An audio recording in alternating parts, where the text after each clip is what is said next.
ಭೀಮ್ ಧ್ವನಿ ನ್ಯೂಸ್ಗೆ ಸ್ವಾಗತ. ನ್ಯಾಯದ ತಕ್ಕಡಿ ವಿಶೇಷ ವರದಿ. ಪತ್ರಕರ್ತರಿಗೆ ಬೆದರಿಕೆ ಮತ್ತು ಅವ್ಯಾಚ್ಯ ಶಬ್ದಗಳಿಂದ ನಿಂದನೆ.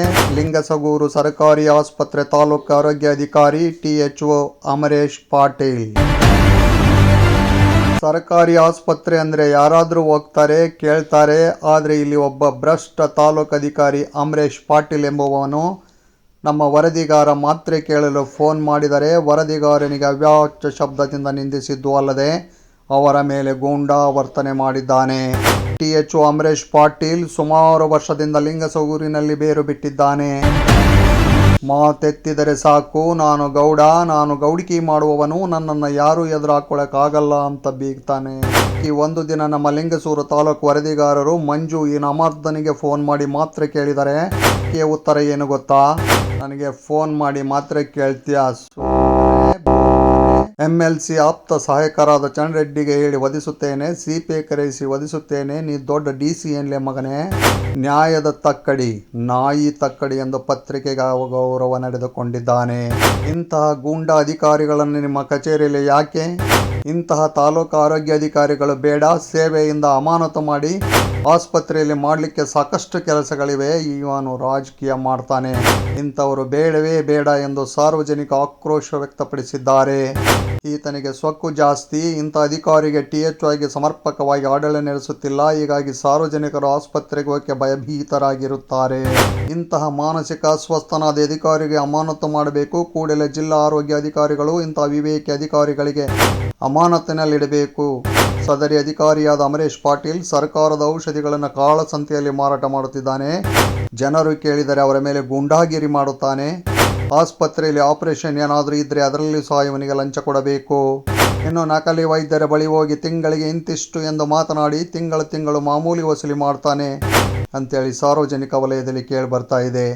ದಂಧೆಕೋರ ಈ ನಾನ್ಲಾಯಕ್ ಅಧಿಕಾರಿ. ಇಂಥ ಅಧಿಕಾರಿಯನ್ನು ಬೇಗನೆ ಅಮಾನತು ಮಾಡಬೇಕು ಎಂದು ಸಾರ್ವಜನಿಕರ ಹಾಗೂ ಪತ್ರಿಕಾ ಮಾಧ್ಯಮ ಹಾಗೂ ಕನ್ನಡ ಪರ ಸಂಘಟನೆಗಳು ಸಾರ್ವಜನಿಕರ ಪರವಾಗಿ ಒತ್ತಾಯಿಸುತ್ತೇವೆ. ಈ ಒಂದು ವಿಶೇಷ ವರದಿ ನೀಡಿದವರು ಸುರೇಶ್ YB ಕಟ್ಟಿಮನಿ. ನಮಸ್ಕಾರ. ನಾನು UKP ರೋಡಲ್ಬಂಡ ಕ್ಯಾಂಪಿಗೆ ನಮ್ಮ ಅಪ್ಪಾಜಿಯವ್ರನ್ನ ಕರ್ಕೊಂಡು ಆಸ್ಪತ್ರೆಗೆ ಹೋಗಿದ್ದೆ. ಆಸ್ಪತ್ರೆಗೆ ಹೋಗುವಾಗ ಇದು 500 mg ಶುಗರ್ ಟ್ಯಾಬ್ಲೆಟ್ ಕೊಟ್ಟರು. 500 mg BP ಟ್ಯಾಬ್ಲೆಟ್ ಕೇಳಿದ್ವಿ ನಾವು. ಸರ್ ಸ್ಟಾಕ್ ಇಲ್ಲ, ಖಾಲಿಯಾಗಿದ್ದಾವೆ, ಅದಕ್ಕೆ ಇನ್ನೊಂದು 2 ದಿನ ಬಿಟ್ಟು ಬರುತ್ತೆ ಸರ್, ಹಂಗೆ ಫೋನ್ ಮಾಡ್ತೀವಿ, ಅವಾಗ ಬೇಕಾದ್ರೆ ಬರಂತೀರಂತ ಅವರು ಡಾಕ್ಟ್ರ್ ಸಾಹೇಬರು ಹೇಳಿದರು. ಅಷ್ಟಕ್ಕೆ ನಾವು THO ಅವ್ರಿಗೆ ಫೋನ್ ಮಾಡಿದ್ವಿ, ಅಮರೇಶ್ ಪಾಟೀಲ್ ಸರ್ ಅವ್ರಿಗೆ. ಹಲೋ ರೀ, ನಿನ್ನೆ ಬಂದಿದ್ರಲ್ಲ ನೀವು? ಹಾಂ ಬಂದಿದ್ದೆ ರೀ. ಹಾಂ, ನಿನ್ನೆ ನಿಮ್ಗೆ 2 ಗೃಹ ಆರೋಗ್ಯದ 2 ಬಿಳಿ ಡಬ್ಬಿ ಮತ್ತು ಗುಳಿಗೆ ನಿಮ್ಗೆ ಕೊಟ್ಟಿಲ್ರಿ? ಕೊಟ್ಟಿರಿ. ನಾನು ಏನು ಹೇಳ್ತಾ ಇದ್ದೀನಿ, 5 mg BP ಇಲ್ಲಲ್ಲ. 5 mg BP ರೀ, ಅದೇ ಈ ತಿಂಗಳದ ಎಕ್ಸ್ಪೈರ್ ಅದಾವಪ್ಪ ಅವು. ಹಾಂ, ಅಂದ್ರೆ ಅದಕ್ಕೆ ಕೊಡಬಾರ್ದು ಅಂತ ಅಂದಾರಪ್ಪ. ಅಂದ್ರೆ ಇದೇ ಮಂತ್ ಲಾಸ್ಟ್ ಎಕ್ಸ್ಪೈರ್ ಅದಾವ ಅವು. ಉಳಿಕಿದ್ದು ರೆಸ್ಪೆಕ್ಟ್ ಇರ್ಲಿ ರೀ. ಸರ್, ಇದೇ ಮಂತ್ ಅಂದ್ರೆ ನಿಮ್ಮ ಮನೆ ಆಳಲ್ರಿ, ಅವ್ರೇನು ಹೇಳ್ತಾರೆ ಏನಪ್ಪ ಆಗಪ್ಪ ಈಗಪ್ಪ ಅಂತ ಇದಾರಲ್ರಿ. ಅವ್ರು ಒಟ್ಟ ರೆಸ್ಪಾನ್ಸ್ ಮಾಡೋದು ಕಲಿತಿಲ್ಲೇನ್ರಿ ಅವರು?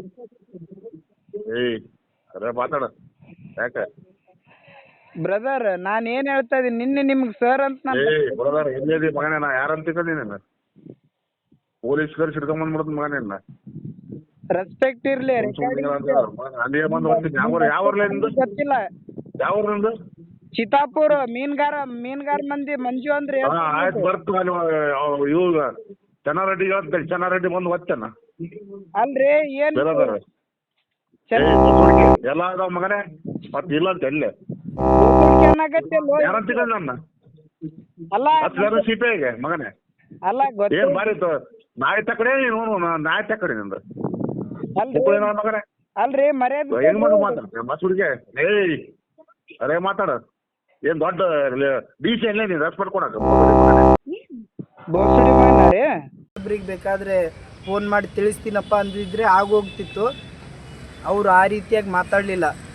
ನನ್ನ ವರದಿ ನ್ಯಾಯದ ತಕ್ಕಡಿಯ ವರದಿಗಾರ ಮಂಜುನಾಥ್ ಸರ್ ಅಂತ ನಾನು ಅವ್ರಿಗೆ ಹೇಳಿದೆ. ಅವರು ಸಾಹೇಬರು, ಇನ್ನು ಯಾವ ವರದಿಗಾರನಪ್ಪ ನೀನು, ನ್ಯಾಯದ ತಕ್ಕಡಿನೋ ಏನು ನಾಯಿ ತಕ್ಕಡಿನೋ ಅಂತ ನನಗೆ ಮಾನಸಿಕವಾಗಿ ಕುಗ್ಗೋ ರೀತಿಯಾಗಿ ವರ್ತನೆ ಮಾಡಿದ್ದಾರೆ, ನಡ್ಕೊಂಡಿದ್ದಾರೆ ಫೋನಲ್ಲಿ. ಅದಕ್ಕೋಸ್ಕರ ಈ ಮನವಿ ಪತ್ರನ ಸಾಹೇಬ್ರಿಗೆ ಕೊಡಬೇಕಂತ ನಾನು ಬಂದಿದ್ದೇನೆ. ಏನಂದ್ರೆ ಯಾವ ರೀತಿ ಬೈದ್ರು? ಅದೇ ನಾನು ಫೋನ್ ಮಾಡುವಾಗ THO ಸಾಹೇಬ್ರಿಗೆ, ಸರ್ ಹಿಂಗೆ ಟಾಬ್ಲೆಟ್ ಇಲ್ಲ ಸರ್ ಅಂತ 500 mg BP ಟಾಬ್ಲೆಟ್ ಇಲ್ಲ ಅಂತ ಅಂದಿದ್ದಕ್ಕೆ, ಸ್ಟಾಕ್ ಇದ್ದಾವೆ, ಎರಡು ಬಾಕ್ಸ್ ತೊಗೊಂಡೋಗು, 8 ಬಾಕ್ಸ್ ತೊಗೊಂಡೋಗು ಅಂತ ಅವಾಚ್ಯವಾಗಿ ನನ್ನನ್ನು ನಿಂದನೆ ಮಾಡಿದ್ದಾರೆ. ಅದಕ್ಕೋಸ್ಕರ ನಾನು ಇದು ಮನವಿ ಪತ್ರ ಕೊಟ್ಟಿದ್ದೀನಿ. ಏನು ಬೈದಿದ್ದೇನು? ಬೈದಿದ್ದು, ಬೋಸುಡಿಕೆ ಮಗನೇ, CPI ಸಾಹೇಬ್ರಿಗೆ ಕರೆಸಿ ಒದಿಸ್ಲೇನು, ಚೆನ್ನಪ್ಪ ರೆಡ್ಡಿ ಅವ್ರಿಗೆ ಕಳಿಸ್ತೀನಿ ಇರು, ಫೋನ್ ಮಾಡಿ ಕರೆಸ್ತೀನಿ ಅಂತ ಅವರೆಲ್ಲ ಬೈದಿದ್ದಾರೆ ಸರ್ ಅವರು. ಅದೇ ಈ ವಿಷಯ ಇದೇ ಹೇಳ್ಬೇಕಂತ ನಾನು ಸಾರ್ವಜನಿಕರಲ್ಲಿ ಮನವಿ ಮಾಡ್ತಾ ಇದ್ದೀನಿ ಸಾಹೇಬ್ರೆ. ಅವರು ಮತ್ತೆ ಜೀವ ಬೆದರಿಕೆನೂ ಹಾಕಿದ್ದಾರೆ ಸರ್ ನನಗೆ. ಅದ್ರ ಸಲುವಾಗಿ ಈ ಮನವಿ ಪತ್ರ ಸಾಹೇಬ್ರಿಗೆ ಕಳಿಸ್ಬೇಕಂತ ಇಲ್ಲಿ ಸ್ಟೇಷನ್ವರೆಗೂ ಬಂದಿದ್ದೀವಿ ಸರ್. ಅವರಿಂದ ನನಗೆ ಜೀವ ಬೆದರಿಕೆನೂ ಇದೆ ಸರ್. ಅವರು ಫೋನಲ್ಲಿ ಮಾತಾಡುವಾಗ ಜೀವ ಬೆದರಿಕೆನೂ ಕೊಟ್ಟಿದ್ದಾರೆ ಸರ್. ಅದು ಹೊಡಿತೀನಿ, ಬೋಸುಡಿಕೆ ಅಂತ ಅವಾಚ್ಯ ಶಬ್ದಗಳಿಂದ ನಿಂದನೆ ಮಾಡಿದ್ದಾರೆ ಸರ್. ಅದಕ್ಕೋಸ್ಕರ ಈ ಮನವಿ ಪತ್ರ ಕೊಡೋದಕ್ಕೆ ಬಂದಿದ್ದೀವಿ ಸರ್. ಸಾರ್ವಜನಿಕರ ಗಮನಕ್ಕೆ ತರಬೇಕಂತ ನಾನಿಲ್ಲಿ ಮಾತಾಡ್ತಾ ಇದ್ದೀನಿ ಸರ್.